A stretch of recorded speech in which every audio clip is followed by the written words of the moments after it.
जब उसमें धारा प्रवाहित की जाएगी, कोई भी चालक हो और उस चालक में जो धारा प्रवाहित की जाती है, तो धारा के व्यय होने को, जो धारा जितनी व्यय होती है, तो व्यय को ही जो है वैद्युत ऊर्जा कहा जाता है।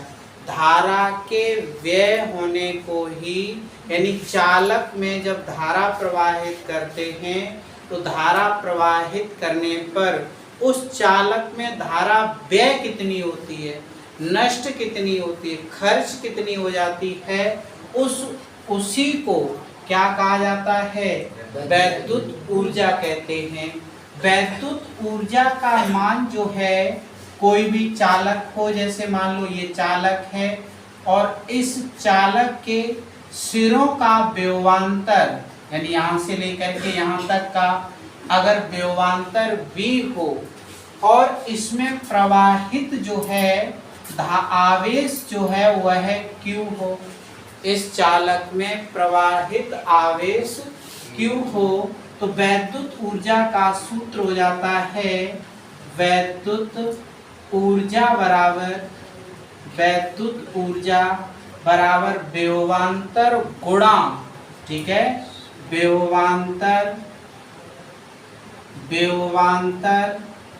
जो है गुणा आवेश, व्यवांतर गुणा आवेश, ठीक है। तो व्यवांतर को W से लिखा जाता है, वो वैद्युत ऊर्जा को W से लिखा जाता है, व्यवांतर को V से, और आवेश को जो है वह किससे लिखते हैं, Q से जो है वह प्रदर्शित किया जाता है। तो इस तरह से सूत्र निकल कर के आ जाता है BW बराबर BQ, ठीक है, W बराबर सूत्र आ जाता है BQ। तो परिभाषा यहाँ से क्या कह सकते हैं कि वैद्युत ऊर्जा का मान उस चालक के सिरों पर उत्पन्न व्यवांतर तथा चालक में प्रवाहित आवेश के गुणनफल के बराबर होता है।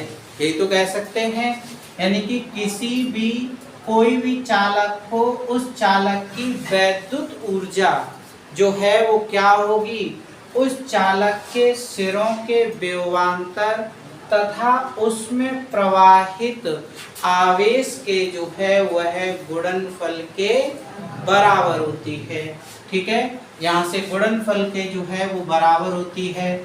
वैद्युत ऊर्जा का अगर हम बात करें, यहाँ पर वैद्युत ऊर्जा का मात्रक, अगर हम मात्रक की बात करें तो यहाँ से एक मात्रक क्या निकल आएगा, वोल्ट इंटू कूलम।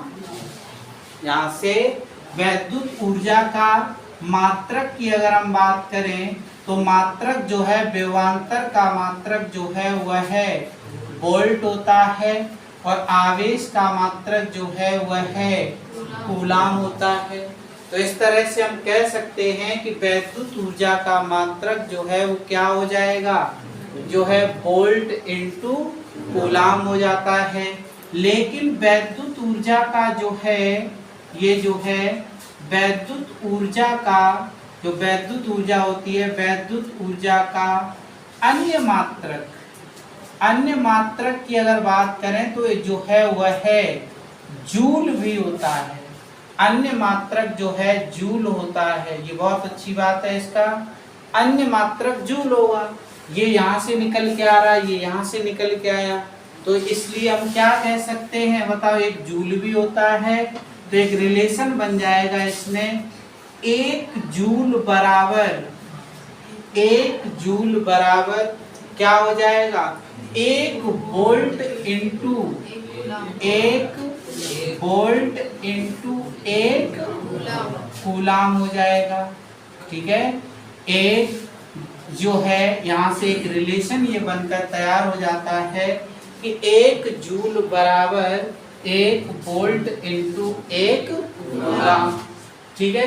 अब इसमें एक कूलम की परिभाषा, पहले तो ये देखिए किस किस में संबंध है, कूलम वोल्ट, ये जूल वोल्ट और कूलम में ये संबंध है। ये जो है जूल, जो है वोल्ट और कूलाम में जो है वो क्या है, अभिष्ट संबंध है।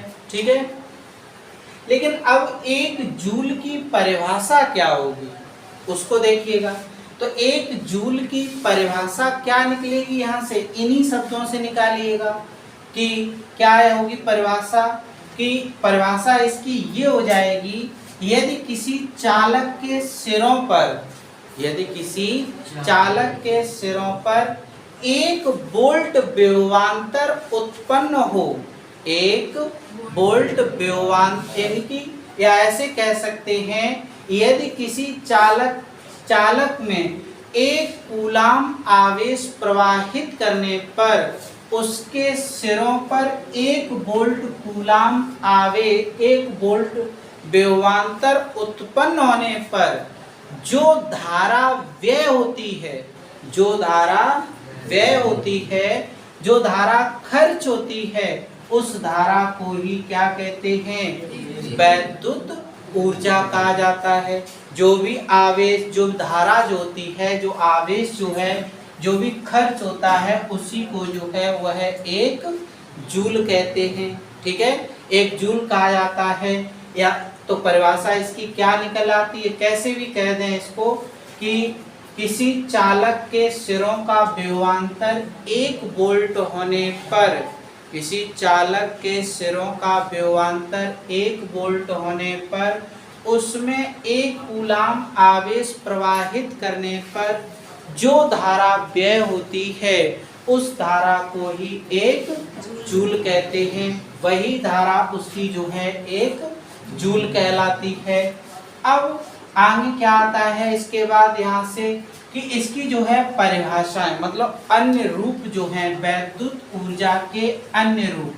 तो अब यहाँ से हम लोग देखते हैं क्या होगा, वैद्युत ऊर्जा के, जो वैद्युत ऊर्जा होती है, वैद्युत ऊर्जा के अन्य रूप, अन्य रूप कौन कौन से होते हैं। तो आप देखिए पहली हेडिंग, वैद्युत ऊर्जा, ये जो है वैद्युत ऊर्जा पोलर साइन विभवांतर और धारा के पदों में, विभवांतर तथा धारा के पदों में, विभवांतर तथा धारा के पदों में। तो देखिए विभवांतर और धारा के पदों में किस तरीके से होगा। तो यहाँ से वैद्युत ऊर्जा का सूत्र ये लिख लेंगे। तो सूत्र, वैद्युत ऊर्जा का सूत्र, वैद्युत ऊर्जा का सूत्र क्या होगा, अभी निकाल चुके हम लोग वैद्युत ऊर्जा का सूत्र। तो W बराबर बोलो V इंटू Q, समीकरण इसको फर्स्ट डाल देते हैं। फिर धारा के सूत्र से, फिर धारा के सूत्र से, तो धारा का सूत्र क्या होता है बताओ, हमने पढ़ा है धारा का सूत्र क्या होता, I बराबर Q अपॉन T होता है। धारा का जो है सूत्र जो है वह क्या होता है, I बराबर जो है वह है Q अपॉन T होता है। तो यहाँ से Q निकाल लो। तो यहाँ से जब Q निकालोगे तो Q बराबर क्या हो जाएगा, IT। बोलो Q बराबर जो है वह है IT हो जाएगा। अब ये वाला मान जो है वो क्या करो, समीकरण 1 में रख दो। ठीक है, यह है मान समीकरण 1 में रख दीजिए। तो ये मान जब समीकरण 1 में यहाँ रखोगे तो क्या निकल के आ जाएगा, ये मान समीकरण 1 में रखेंगे तो W बराबर V इंटू क्या होगा, IT रखा जाएगा। तो ये IT, बोलो समझ में आया, IT रख दिया। तो यही आपका जो है W बराबर सूत्र क्या निकला, VIT। तो वैद्युत ऊर्जा का ये सूत्र जो है वो किस किस के पदों में है, विभवांतर है और धारा के पदों में है। ठीक है, वैद्युत ऊर्जा का सूत्र जो है विभवांतर और जो है वह है धारा के पदों में आ जाता है।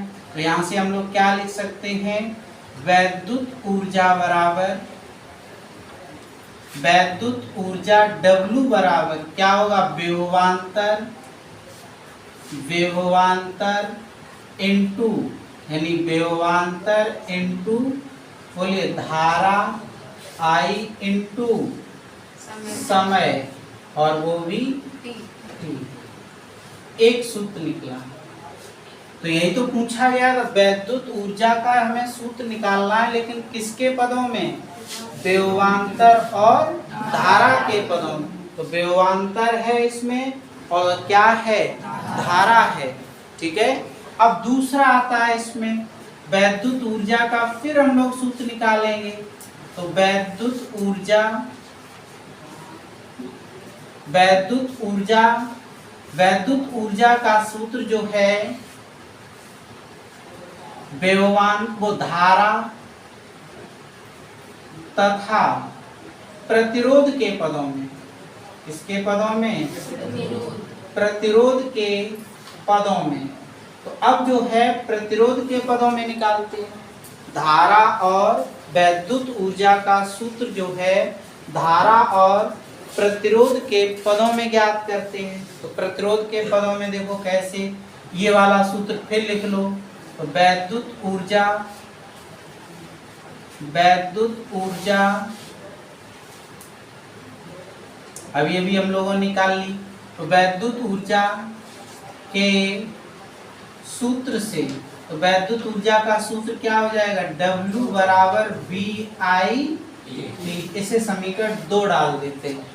2 इसलिए डाल देते हैं, एक हम लोग डाल चुके हैं, ठीक है, 2 डाल दिया। अब क्या होगा, ओम का नियम लेते हैं। देखो ओम के नियम से, तो ओम का नियम बताओ क्या होगा, ओम के नियम से, ओम का नियम बताइए जल्दी से, क्या होता है, V अपॉन I बराबर R, V अपॉन I बराबर R, यही तो होता है। तो यहाँ से B का वैल्यू निकालो। तो यहाँ से B बराबर क्या निकलेगा, IR निकला है। ये मान उठाओ समीकरण 2 में रख दो। तो यह मान हमने क्या किया, यह मान समीकरण 2 में रखने पर, तो ये मान समीकरण 2 में रख दीजिए। तो 2 में यहाँ पर रख देंगे तो W बराबर जो है क्या हो जाएगा, B के स्थान पर रखिएगा I R और I इंटू T, यही हुआ। तो यहाँ से W बराबर क्या निकल के आया, W बराबर यहाँ से निकल के आ जाएगा, यहाँ से गुणा कर लीजिए तो क्या हो जाएगा, I स्क्वायर R T हो जाएगा। तो वैद्युत ऊर्जा का एक नया सूत्र निकल के आ गया। तो वैद्युत, ये जो है वैद्युत ऊर्जा का नया सूत्र ये निकल के आ गया, W बराबर I स्क्वायर R T। एक नया सूत्र निकला, W बराबर I स्क्वायर R T, ये हो गया। तो हिंदी में इसको लिखेंगे तो क्या हो जाएगा, हिंदी में जब इसको लिखते हैं तो ये वैद्युत ऊर्जा W बराबर, बताओ वैद्युत ऊर्जा W बराबर धारा, तो धारा का होल स्क्वायर इंटू प्रतिरोध इंटू समय। तो ये देखिए किस किस के पदों में सूत्र निकल आया, यानी कि जो है धारा और प्रतिरोध के पदों में सूत्र निकल आता है। वैद्युत ऊर्जा का सूत्र जो है धारा और प्रतिरोध के पदों में, ठीक है। तीसरा जो है वो क्या हो जाएगा, यहाँ से तीसरे को समझेंगे। अब वैद्युत ऊर्जा का सूत्र, वैद्युत ऊर्जा जो है विभवांतर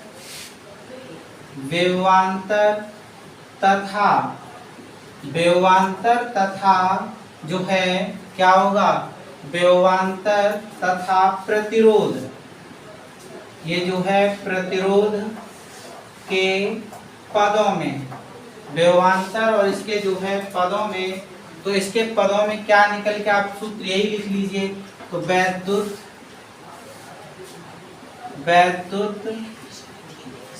ऊर्जा के सूत्र से, तो वैद्युत ऊर्जा का सूत्र हम लोग क्या निकाल चुके हैं अभी, ये वाला जो है W बराबर बताएं I स्क्वायर R। फिर ओम का नियम लगाओ, लेकिन अब की बार I का मान ओम के नियम से लगा दो। तो ओम के नियम से, तो जो है ओम के नियम से, तो ओम का नियम क्या होता है बताओ, क्या होगा, B अपॉन I बराबर R। तो B अपॉन, तो यहाँ से इस तरह जो है B अपॉन I बराबर R। तो जरा बताओ यहाँ से इसे समीकरण नंबर हम लोग 3 डाल देते हैं। अब क्या करें इसको बताइए, ये मान यहाँ से I बराबर क्या निकलेगा, I बराबर निकल के आ जाएगा B अपॉन R। ठीक है, समीकरण 3 में रख दो। ये मान जो है समीकरण 3 में रख देते हैं। यह मान जो है समीकरण 3 में जो है रखने पर, समीकरण 3 में रखो तो क्या हो जाएगा, W बराबर I के स्थान पर रखो B अपॉन R का होल स्क्वायर और फिर R इंटू T, यही होगा। तो W बराबर यहाँ से क्या निकल के आया, W बराबर यहाँ से निकल के आ जाएगा B square upon R square और R T, एक घात इस वाली से कट जाएगी। तो W बराबर यहाँ से क्या निकला, B square upon R T, यही तो निकला, V square upon R T। यही तो हेडिंग पढ़ी है, वैद्युत ऊर्जा का सूत्र किसके पदों में, विभवांतर तथा प्रतिरोध। तो देखो विभवांतर है और प्रतिरोध भी है, तो हिंदी में क्या लिख सकते हैं इसको बताइए, वैद्युत ऊर्जा बराबर विभवांतर ये जो है विभवांतर का होल स्क्वायर बटे प्रतिरोध गुणा समय हो जाएगा। ठीक है, तो सब सूत्र अपनी जगह अलग अलग लगेंगे, ये नहीं कि एक ही जगह लग जाएगा।